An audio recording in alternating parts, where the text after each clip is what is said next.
In addition to looking at the structure and setup of business, it's also important to look at the organisation of that business. There's two basic strands of organisation of business. This one here is called hierarchical, and what that means is that it's a tree-like structure where you have a chief executive officer at the top.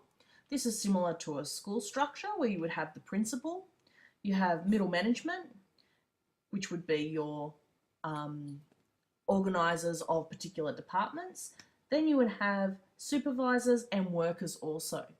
Now what that means is that if this worker here has a fantastic idea, it needs to go all the way up through the tree and get approved by each individual person before it finally makes its way to the chief executive officer. Obviously that's a long way to go. In the same way that communication from the chief executive officer here, in order to communicate with all the different people in the system, it needs to go through the strands as well. So obviously the communication distance here is much greater than, say, a more flatter structure. This works well though if you've got a large organisation where there's a lot of different things going on. So you might have a finance department, you might have a production department, and if you have multiple different types of things you're producing, then you would have this sort of different structure where different people are in charge of different things.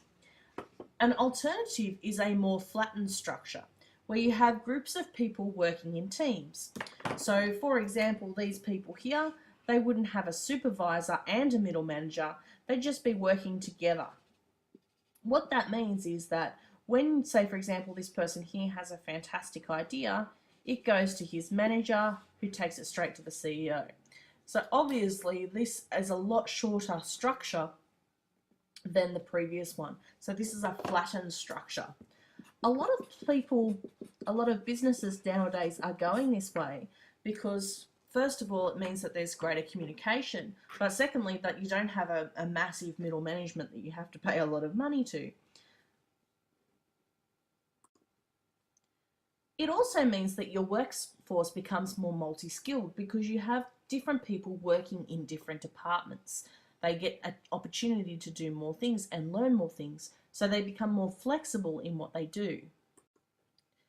Finally, although they have more flexibility and more opportunity, they also have more responsibility and more accountability to the CEO, because basically in this system you have multiple people to blame if something goes wrong.